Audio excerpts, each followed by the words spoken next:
بسم اللہ الرحمن الرحیم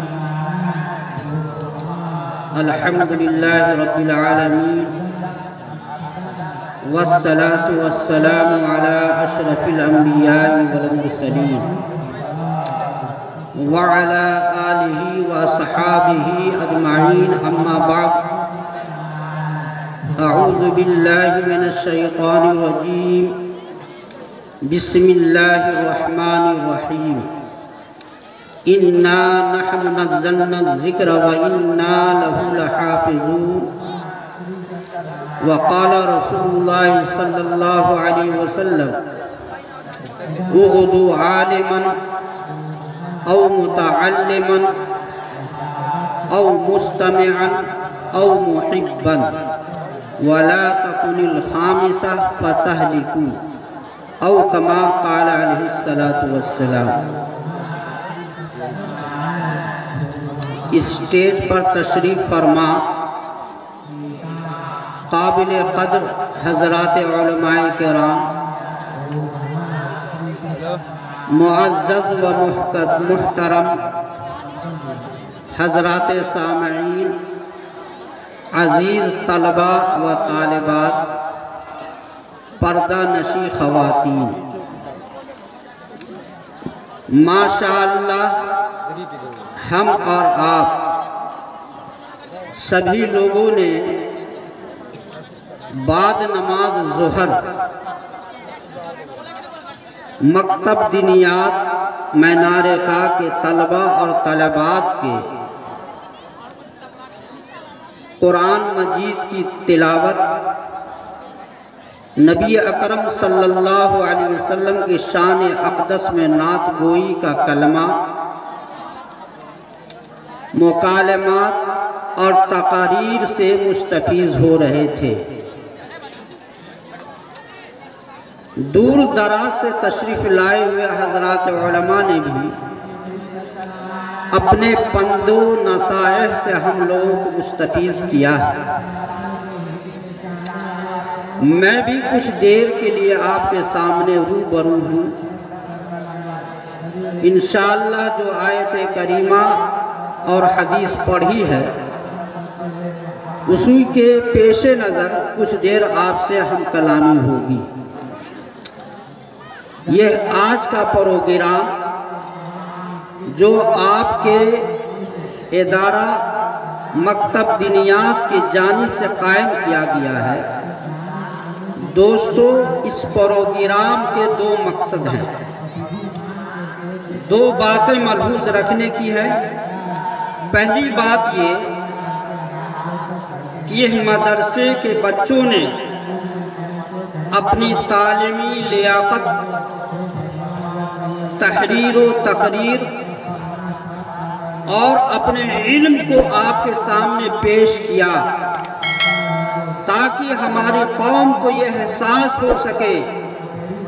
کہ ہم نے جو اپنے بچوں کو مکتب دینیات مینار کا کے حوالے کیا، یہاں کے مدرسین، ملازمین، ممبران نے ہمارے بچوں پر کیسا پروان چڑھایا ہے، ان کے اندر علم کی روشنی کتنی آئی ہے، ان کا جائزہ لیا جائے اور بچوں نے اپنے علم، اپنے فنون اور اپنی تعلیم کو آپ کے سامنے پیش بھی کیا۔ دوسرا مقصد یہ ہے دوستو، یہ آپ کا ادارہ مکتب دینیات اب تک مسجد میں یا جھوپڑی کے سائے میں چل رہا تھا۔ آپ لوگوں کی محنت، لگن، قد و کاوش، کیا نتیجہ یہ ہے، یہ مدرسہ آہستہ آہستہ اب اپنے کمر کو سیدھا کرنے جا رہا ہے۔ اللہ نے اس ادارے کو چھت جیسی دولت سے سرفراز کرنے جا رہا ہے جو عنقریب کل ہی اس مدرسے کے سلیب کا کام کیا جائے گا۔ یہ بڑے حوصلے کی بات ہے دوستو۔ بہت ہی کم مدت میں، کم سالوں میں اس مدرسے کو میں نے ترقی کرتے دیکھا۔ اور یہ صرف آپ لوگوں کے خلوص، آپ لوگوں کی للہیت کی یہ دوست برکت ہے، اور یہی ایسی دولت ہے جو مدرسے کی بنیاد میں، مدرسے کی تعمیر میں ہم لوگ جو حصہ لے رہے ہیں، یہی دولت ہمارے کام آنے والی ہے۔ بارہا ہم لوگوں نے اپنے علماء کرام سے سنا ہوگا اور سنتے رہتے ہیں اسٹیجوں پر کہ انسان جب مر جاتا ہے تو ان کے عمل کے دروازے بند ہو جاتے ہیں سوائے 3 آدمی کے۔ 3 آدمی ایسا ہوگا جسے مرنے کے بعد بھی اس کے اعمال کا ثواب اسے ملتا رہے گا۔ ان 3 آدمی کون ہیں؟ ان میں سے ایک وہ شخص ہوں گے جو اخلاص کے ساتھ، للہیت کے ساتھ صدقہ جاریہ کیا ہوگا۔ صدقہ جاریہ، صدقہ جاریہ کا مطلب یہ ہے کہ آپ اپنے حلال کمائی کے پیسے کو مسجد کی تعمیر میں لگا دیا، آپ نے اپنے حلال کمائی کے پیسے کو مدرسے کی تعلیم میں لگا دیا، مدرسے کے تعلیم حاصل کرنے والوں کے بچوں کی ضروریات میں خرچ کر دیا، تو جب تک وہ ادارہ قائم رہے گا، جب تک وہ بچے اپنے تعلیم پر عمل کرتے رہیں گے، اس وقت تک اس کا ثواب آپ کو برابر ملتا رہے گا۔ یہ بہت بڑی دولت ہے، اس کا احساس آج ہمیں اور آپ کو نہیں ہوگا۔ اس کا احساس اس وقت ہوگا جب ہم اور آپ اس دنیا سے چلے جائیں۔ آج ہم اور آپ اپنے مال کے لیے، آج ہم اور آپ اپنی اولاد کے لیے، مال سے محبت ہے، اولاد سے محبت ہے، ہر وقت اسی میں لگے رہتے ہیں، لیکن دوستو اللہ کے رسول صلی اللہ علیہ وسلم نے ارشاد فرمایا کہ ابن آدم کی بیٹوں کا، ابن آدم کا قدم حشر کے میدان میں ہٹ نہیں سکتا جب تک کہ وہ 5 باتوں کا جواب نہ دے دے۔ ان 5 باتوں میں سے ایک بات یہ ہے، ان 5 باتوں میں سے ایک بات یہ ہے، ان مالہ من این اکتسبہ وفیما انفقہ۔ 2 بات، 5 چیزوں میں سے 2 چیز کہ یہ ہم اور آپ یہ جو مال کما رہے ہیں، روپیہ اور پیسہ جمع کر رہے ہیں، یہ زمین جائیداد اور بنگلہ بنا رہے ہیں، یہ چیز کو ہم نے کہاں سے حاصل کیا ہے؟ ہمارے ذرائع آمدنی کیا تھے؟ ہم نے اس کو حلال طریقے سے حاصل کیا ہے یا حرام طریقے سے حاصل کیا ہے؟ اور حاصل اگر ہو گیا، حاصل اگر ہم نے کر لیا، اس کو ہم نے کہاں خرچ کیا؟ اس کو ہم نے کہاں خرچ کیا؟ اللہ کے راستے میں خرچ کیا، اپنی ضروریات میں خرچ کیا، غربا اور مساکین پر خرچ کیا، یا اسے دکھاوے کے لیے خرچ کیا، ناچ گانے اور تماشوں میں خرچ کیا۔ یہ ہمارے لیے بھی اور آپ کے لیے بھی سنہرا موقع ہے دوستو، اور ایک مسلمانوں کے لیے، ایک مسلمانوں کا یہ دینی فریضہ ہے کہ جس طریقے سے وہ اپنی مسجد کی تعمیر کو کار ثواب سمجھتا ہے، اسی طریقے سے مدرسے کی بھی تعمیر کو وہ کار ثواب سمجھے، اور ہر شخص اپنی بساط کے مطابق، اپنی وسعت کے طور مطابق اس مدرسے کی تعمیر میں حصہ لے، اور آخرت میں اپنے لیے جنت کا گھر بنا، جنت کا ٹکٹ لے۔ دوستو یہ معمولی بات نہیں ہے، یہ وہ جگہ ہے جس جگہ میں بچے قرآن پڑھیں گے، یہ وہ جگہ ہے جس جگہ میں بچے حدیث پڑھیں گے، اور یہ قرآن اور حدیث کی تعلیم یہی اصل میں علم نافع۔ اللہ کے رسول صلی اللہ علیہ وسلم علم نافع کی ہمیشہ دعا فرمایا کرتے تھے، اللہم انی اسألک علما نافعا، اے اللہ میں تجھ سے علم نافع کا سوال کرتا ہوں۔ آج یہ مدارس دینیہ میں پڑھنے والے بچے دوستو، یہ ہم عوامین ہیں، قدر کی نگاہ سے نہیں دیکھتے، لیکن جس دور سے ہم اور آپ گزر رہے ہیں، لائق تحسین ہیں یہ بچے، قابل احترام ہیں ان کے والدین، جو اس پرفتن دور میں بھی اپنے نونہالوں کو، اپنے بچوں کو دین سیکھنے کے لیے، قرآن سیکھنے کے لیے مدرسے میں اور مسجد کے مکاتب میں بھیجتے ہیں اور اپنے بچے کے عقائد کو درست کرتے ہیں، اپنے بچے کو دین کی تعلیم دلواتے ہیں۔ اس لیے ضرورت اس چیز کی ہے کہ اللہ نے ہمیں اور آپ کو موقع عنایت فرمایا ہے، یہ قیمتی موقع ہے، اس موقع کو ہاتھ سے ضائع نہ ہونے دیں، اور جس طریقے سے اب تک ہم لوگوں نے اس مدرسے کے بنیادی فکر کی ہے، اسی طریقے سے اس مدرسے کی تعمیر کی بھی فکر کرے، اور ہر عام و خاص، ہر بڑا اور چھوٹا، ہر مرد اور عورت اس مدرسے کی تعمیر کے لیے تن من دھن لگا دے، اور جہاں تک ممکن ہو سکے روپے سے، پیسے سے، اناج سے، زیورات سے، دانے سے اس مدرسے کی بھرپور تعاون کریں، تاکہ آپ کا مدرسہ پروان چڑھے، ترقی کرے، اور اس مدرسے سے علم حاصل کرنے والے بچے ہمارے لیے اور آپ لوگوں کے لیے بھی ذخیرہ آخرت بنے اور جنت میں لے جانے کا سبب۔ دوستو، آج ہم اور آپ اپنے مال کو خرچ کرنے میں ڈرتے ہیں، بیجا خرچ کرتے ہیں، وہاں کی فکر نہیں، لیکن اگر اللہ کے راستے میں دین کی نصرت کے لیے خرچ کرنے کی نوبت آتی ہے تو ہم لوگوں کو سوچنا پڑتا ہے، کہیں ایسا نہ ہو ہم کنگال ہو جائے۔ نہیں دوستو، آپ کو یاد ہوگا اللہ کے رسول صلی اللہ علیہ وسلم نے ایک غزوہ کے موقع پر چندے کی تحریک فرمائی۔ اس زمانے میں حضرت عمر فاروق رضی اللہ تعالیٰ عنہ نے سوچا،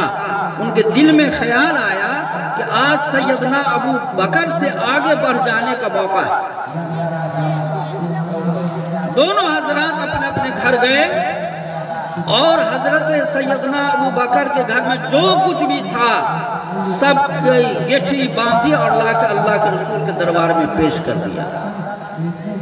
سیدنا عمر فاروق رضی اللہ تعالیٰ عنہ کے گھر میں جو بھی اثاثہ اور سامان تھا، ہر ایک کو دو حصے میں تقسیم کیا، ایک حصہ اپنے گھر والوں کے لیے چھوڑا اور دوسرا حصہ اللہ کے رسول صلی اللہ علیہ وسلم کے دربار میں لا کر پیش کر دیا۔ نبی اکرم صلی اللہ علیہ وسلم نے حضرت عمر فاروق سے پوچھا، اے عمر، گھر والوں کے لیے کیا چھوڑا ہے؟ تو سیدنا عمر فاروق رضی اللہ تعالیٰ عنہ نے فرمایا، اے اللہ کے رسول،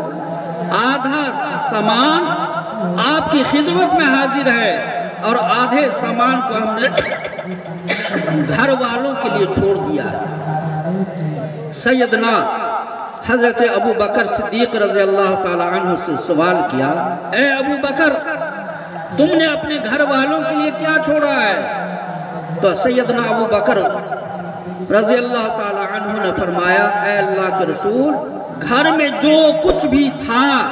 سب لا کر آپ کی خدمت میں پیش کر دیا ہوں، اور صرف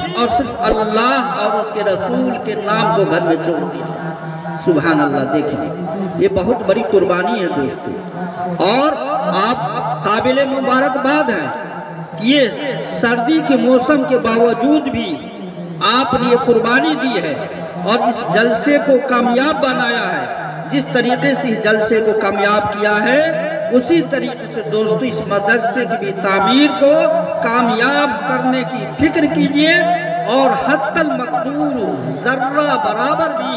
آپ کے جانب سے یہ احساس نہ ہو کہ اس مدرسے کی تعمیر میں، اس مدرسے کی چھت کی ڈھلائی میں کوئی کمی واقع ہو رہی ہے۔ دوستو، یہ مدرسہ، یہ جو جہاں یہ مکتب قائم ہے، یہ دین کے کیا ہیں؟ پاور ہاؤس ہیں۔ آپ دیکھتے ہوں گے ہر ملک کے سرحدوں کی حفاظت کے لیے وہاں فوج جمع ہوا کرتی ہے، اسی طریقے سے ایمان اسلام کی بقا کے لیے، قرآن مجید کی تعلیم کو عام کرنے کے لیے یہ مکاتب، یہ مدارس کی جو جال بچھے ہوئے ہیں دوستو، یہ بچے ہماری دین کے پاور ہاؤس بنیں گے اور ہر زمانے میں بنتے رہے ہیں۔ یہی بچے ہیں، یہی بچے آج بچے ہیں، کل یہی عالم دین بنیں گے اور دین کے معاملے میں ہماری اور آپ کی رہنمائی کریں گے۔ اگر یہ مدرسے کے بچے نہ ہوں، یہ مکاتب نہ ہو، تو سچ پوچھئے ہماری حالت یہ ہوگی، کل اگر کوئی جنازہ آ جائے تو جنازہ پڑھانے والا نہیں ملے گا، جنازہ پڑھانے والا نہیں ملے گا۔ ہمارے گھر میں میت ہے، مردہ موجود ہے، لیکن کوئی ایسا انسان نہ ملے گا جو اس کے جنازے کو پڑھا دے۔ دوستو یہ قربان جائیے اہل مدارس کا، ان لوگوں نے یہ ذمہ داری کو اپنے ذمہ لیا اور آپ سے ان سے مال کو لے کر کے دینی خدمات کو انجام دے رہے ہیں۔ یہ بہت بڑی پونجی ہے۔ اس مدارس اور مکاتب کی حفاظت کرنا